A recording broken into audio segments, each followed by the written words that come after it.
నమస్కారం. శ్రీవార్త న్యూస్కి స్వాగతం. రాప్తాడు మాజీ ఎమ్మెల్యే తోపుదుర్తి ప్రకాష్ రెడ్డిపై కదిరి శాసనసభ్యులు కందికుంట ఇదే అనంతపురం సర్వజన ఆసుపత్రిలో, జనరల్ హాస్పిటల్లో, సూపర్ స్పెషాలిటీ హాస్పిటల్లో ప్రతిపక్ష పార్టీగా ప్రజలకు మెరుగైనటువంటి సేవలు అందుతున్నాయా లేదా కోవిడ్ టైంలో అంటే పోలీసు వాళ్ళని పెట్టి అడ్డుకుంటా అంటే మారువేషకంలో పోయి హాస్పిటల్కి పోయించరా నేను ఒక్కనే. దాని మీద నా మీద కేసు రిజిస్టర్ చేసినారు మీరు ఆ రోజున. ఈరోజు కూడా ఆ కేసు ఉంది కోర్టులో, లేదని చెప్పలా. కోవిడ్ టైంలో హాస్పిటల్కి పోయిండే సందర్శించిండే కేసు కూడా నా మీద ఉంది. కదిర్లో కూడా నా మీద కోవిడ్ టైంలో బయటకు పోయేసి తీసుకొచ్చినాడని నా ఇంటికి నోటీసులు అతికిచ్చేకొస్తే పోలీసుల మీద ప్రజలు తిరగబడినారు. నీకేం తెలుసు అనుకుంటున్నావు నువ్వేదో గొప్ప నాయకుడు. మీకేముందంటే ఈ రాష్ట్రంలో నీ కులస్తుడైతే గొప్పడు అనుకుంటున్నాడు. అది నీ బూర్జువా ఆలోచన విధానానికి తర్పణం పడుతుంది. మేము చదువుకున్నటువంటి వాళ్ళం, సంస్కారం ఉన్నటువంటి వాళ్ళం, అడ్డగోలుగా ఆరోపణలు చేయం. అసలు నా మీద సుప్రీంకోర్టులో కూడా డిస్మిస్ అయిన కేసుని ఉందని చెప్తానవే. నీ ఇన్వెస్టిగేటివ్ అని చెప్పి మాట్లాడుతుంది. ఎక్కడా నీ ఇన్వెస్టిగేషను?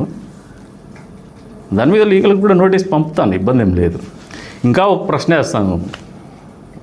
ప్రోకాష్, నువ్వు కేసుల గురించి చెప్తానవే, జైలుకు పోయేదాని గురించి చెప్తానవే. మరి జగన్మోహన్ రెడ్డి పార్టీలు ఎట్లున్నారండి ప్రోకాష్ గారు మీరు? నాకు తెలిసి భారతదేశ రాజకీయ చరిత్రలో ఏ రాజకీయ నాయకుని మీద, ఏ మాజీ ముఖ్యమంత్రి మీద లేనటువంటి కేసులు, అనేకమైనటువంటి కేసులు, బెయిల్ మీద బతుకుతున్నటువంటి వ్యక్తి ఒక రాజకీయ పార్టీ అధినేత ఎవరైనా ఉన్నారంటే మీ నాయకుడే. మరి ఆయన ఉంటాడో పోతాడనే అనుమానం ఉందా మీకేమన్నా? మరి ఇంత సందిగ్ధావస్థలో రాజకీయాలు చేసే వాళ్ళు మీరా మాకు సలహాలు చెప్పేది? ప్రోకాష్ రెడ్డి గారు, మామూలుగా నీకు ఒకటి ఉంది, నీకేమన్నా పాపం ఆడ బెదిరించుకొని బతికేది అలవాటు అయిపోయింది. ఇది కదిరి. మా ప్రజలు నాకు నేర్పించిందేమంటే, బహుశా నా తల్లిదండ్రుల కంటే ఎక్కువ నాకు ప్రజలు నేర్పించినారు పోరాడడం, చైతన్యం ఎక్కువ మా వాళ్ళకి. చారు మజుందార్ సమకాలికుడు కూడా ఎస్ఏ రవూప్ గారు ఇక్కడే ఉండేది కుటాగుల్లో. ఏదైనా తప్పు చేసి ప్రజలు తిరగబడేటువంటి సంస్కారం ఉండేటువంటి నియోజకవర్గం ఇది. ఇక్కడ రాజకీయాలు ఎవరు 5 సంవత్సరాలు మించి ఎందుకు చేయలేరంటే మా వాళ్ళకి చైతన్యం ఎక్కువ. ఒక తప్పు చేసినా మళ్ళీ పెట్టుకోరు. నాదొక చరిత్ర, గుర్తుపెట్టుకో. కదిరి రాజకీయ చరిత్రలో ఎప్పుడు కూడా ఇన్నిసార్లు ఒకటే పార్టీ నుంచి ఎవరికి టికెట్ ఇవ్వాల, రెండోసారి ఎమ్మెల్యే అవ్వాలా. పార్టీలు మారిన వాళ్ళు అయిండొచ్చేమో, అది కూడా 1.5 టర్మ్ అయిండొచ్చేమో. ఇంకా ఒకటి చెప్తున్నా, నీకేమైనా ఇంకా అనుమానాలు ఉంటే వచ్చే రోజుల్లో తెలుగుదేశం పార్టీతో ఈ జిల్లాలో పోరాడాలంటే ఖచ్చితంగా నిన్ను పాతాళానికి తొక్కుతాం. తెలుగుదేశం పార్టీ నాయకుల గురించి, తెలుగుదేశం పార్టీ ఎమ్మెల్యేల గురించి మాట్లాడితే ఖచ్చితంగా స్పందిస్తాం, సమాధానం చెబుతాం, నీ తలతిక్క కూడా తగ్గిస్తాం. ఏందంటే అది మాట్లాడితే అబద్ధాలు వల్ల వేసి చూస్తూ ఊరుకునేటువంటి పరిస్థితులు ఉండవు. మనిషి ఉంటాడా పోతాడా అని నువ్వు అనుకుంటాడావు. నిజంగా నా మనసులోకి అట్లాంటి ఆలోచనలు వదిలేసినావు ఎప్పుడో రాజకీయాల్లోకి వచ్చినప్పుడే. నిజంగా ఆ టైప్ లేకపోతే నువ్వు చాలా చిన్న వ్యక్తి నా ముందు, గుర్తుపెట్టుకో. నువ్వేమన్నా అక్కడ ఆటేస్తున్నావు, ఏం మాట్లాడలేదు అనుకుంటున్నావు. వాళ్ళు రాంగ్ నెంబర్ని గెలుక్కునేవు నువ్వు. వచ్చే రోజుల్లో దీనికి నువ్వు ఖచ్చితంగా పశ్చాత్తాపడే రోజు ఖచ్చితంగా వస్తుంది ప్రోకాష్, గుర్తుపెట్టుకో దీన్ని. అవినీతి గురించి నువ్వా నాకు నేర్పించేది? మాట్లాడు. ప్రజల్లో 16 నెలలు అయింది, వచ్చి మాట్లాడు. చెప్తానవే లెక్సస్ గురించి. లెక్సస్ నాకు అపోజిషన్లో లెక్సస్ ఉంది. నా కారు కొత్త కాదు, నీ కొత్తేమో కార్లు. ఇటువంటి పద్ధతులు మానుకొని వాస్తవాల దగ్గర పెట్టుకొని మాట్లాడు, ఊళ్ళో దగ్గర పెట్టుకొని. నువ్వు విమర్శలు చేస్తున్నావు వాళ్ళ భూముల గురించి, స్తోత్రీయ భూముల గురించి, సీఎంఓని మాట్లాడతావు. మాట ఎత్తే కోర్టులో డబ్బులు ఇచ్చేసి కొంచెం పైన ఇచ్చేసి ఏదైనా దాని నుంచి బయటికి రా అంటావు. అంటే మీ నాయకుడు అదే పనులు చేస్తానడా? బహుశా నీకు అదే అపోహ ఉండొచ్చు. మాకు we have all the respect for the judiciary. మాకు కన్విక్షన్ ఇచ్చిన రోజు కూడా భయపడి ప్రజా జీవితం నుంచి పోలా, మేము నిలబడినాం. ఆ రోజు కూడా పబ్లిక్ లైఫ్లోనే ఉన్నాం, వెనక్కు పోలా. నిరంతరం అదే క్యాసెట్లు వేసుకున్నారు మీ రాజకీయాల్లో, మీ పార్టీ వాళ్ళు అప్పట్లో అధికార పార్టీలో ఉన్నప్పటికి కూడా. వేరే కూడా మాట్లాడలేకపోయినారు. వాటన్నిటికీ సమాధానం ఒకటే చెప్పిన, మళ్ళీ ఎన్నికల్లో నేనే పోటీ చేస్తా అని, నేను గెలుస్తా అని చెప్పినాను. ఎప్పుడు మీరు అధికారంలోకి వచ్చిన మొదటి 6 నెలల్లోనే దాన్ని నిలబెట్టుకున్నా. అది నా చరిత్ర, అది నా ట్రాక్ రికార్డ్ గురించి ఇంకేమైనా కావాల్సి ఉంటే మళ్ళీ మాట్లాడు. 100% నా ఆన్సర్స్ ఉంటాయి. నువ్వు హెల్దీగా ఏం మాట్లాడినా హెల్దీగా ఆన్సర్ ఇస్తాం, ఇర్రెగ్యులర్గా మాట్లాడితే ఇర్రెగ్యులర్గా ఇస్తాం. మనిషి లేకుండా చేస్తారనే సమాధానాలు చెప్పినా దాన్ని కూడా ప్రిపేర్డ్. దేనికేం వెనుకపోయేదేం లేదు.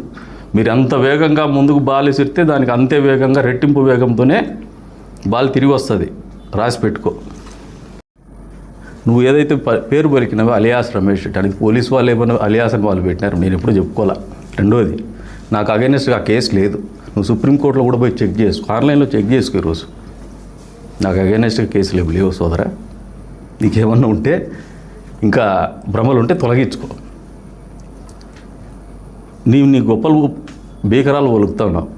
లేస్తే మొగని కాదు. మళ్ళీ కూడా చెప్తాను, మీ పూర్వీకుల పేర్లు చెప్పుకొని బతకద్దా ఇప్పటికీ? భావదారిద్ర్యమే అది.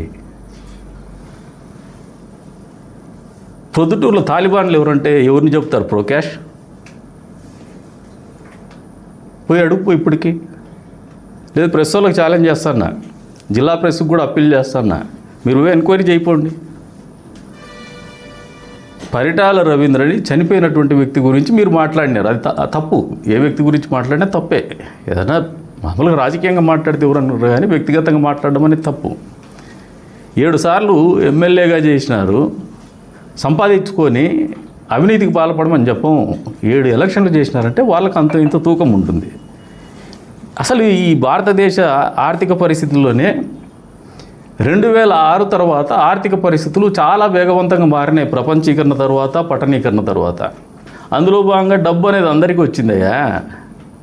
అదేమి వాళ్ళకొకరికి రాలే, నీకొకరికి రాలే, నాకొకరికి రాలే.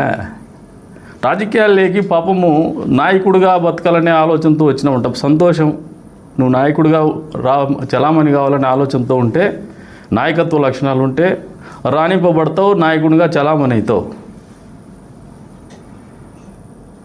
దానికి ఒకసారి మామూలుగా రాజకీయాల్లో కామన్ సెన్స్ చెప్తున్నా, బేసిక్స్ కూడా తెలిసినట్లు లేవు మీకు.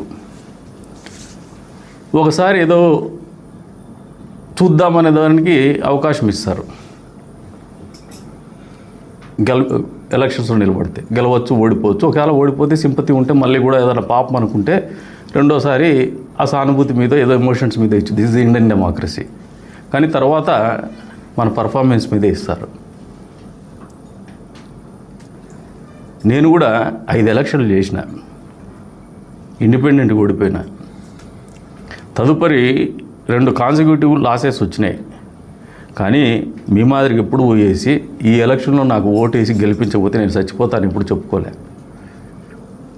నేను ఇండ్లు వాకిలన్నీ అమ్ముకునే అని చెప్పుకోలే.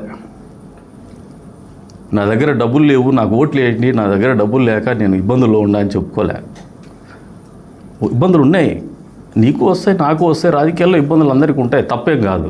ఇబ్బందులు ఉండడం తప్పు కాదు. కానీ దాన్ని చూపించుకొని తప్పినప్పుడే నువ్వు చచ్చిపోయినావు. నాయకుడు కాదు నువ్వు. నాయకునికి గొంతులో ప్రాణం పోతుందనే నవ్వుతూ బతికేవాడు నాయకుడు. అడుక్కునేవాడు నాయకుడు అవుతాడా? అడుక్కుంటూ వచ్చేది కాదు నాయకత్వం, ఛాత్రంతో వస్తుంది నాయకత్వం. రెండోది, మనిషి ఉంటావో లేవో అన్నావు. ప్రొకాష్ 23 ఏళ్ళు 24 ఏళ్ళు నా కులస్తుల గురించి నువ్వు చెప్తా ఉన్నావు. మా కులస్తులు ఇబ్బంది పడుతున్నారని మా జీవితమే పోగొట్టుకున్నాము. అసలు ఉంటామో పోతామో అనేది ఆ రోజులు మాకు తెలియదు. ఈ రోజు కూడా ఈ నిమిషంలో చనిపోవాల్సిన పరిస్థితి వస్తే స్వచ్ఛందంగా హ్యాపీగా నవ్వుతూ చచ్చిపోయే క్యారెక్టర్లు మావి. పుట్టగోసి నువ్వు బెదిరిస్తే బెదిరికునే నాయలు అనుకుంటున్నావా? నీ కొడువిళ్ళకో, నీ బాంబులకో, నీ కథలకో, నీ కార్ఖానకో ఏమనుకుంటున్నావు నువ్వు? నీ పరిస్థితి చెప్తాను. పరిటాల రవి గారు ఎవరు నడుస్తుంటే పారిపోయి తాలిబాన్లుగా బతికారు. బాంబులు చుట్టికి పోయి అవి పేలితే చేతులు కాల్చుకొని బయట ఉంటే ఆడచొస్తాము అని చెప్పేసి ఆదర్శ్ నగర్ ఎమ్మెల్యే కాలనీలోకి పోయేసి ఇక్కడ ఉన్నాడు. ఇదే కేసులోనే మీ వాడే సీనియర్, వాళ్ళ ఇంట్లో నుంచి ఐస్ క్యూబ్స్ తెప్పించుకొని ఒళ్ళు తిక్కుంటాన్నారు. ఇది మీ పరిస్థితి. మేము పారిపోలా. కరోనా టైం గురించి చెప్తున్నాం. వీళ్ళే సాక్ష్యం, విలేకరులే. వీళ్ళతో సహా అందరికీ సహాయం చేసినాం మేము. మొట్టమొదటి పీపీఈ కిట్టు 2,300 రూపాయలతో కొన్నాం మేము. ఇప్పుడు చెప్తున్నా నీకు, ఆ రోజున మీ ప్రభుత్వం ఉంది, నీకు బాధ్యత ఉంది.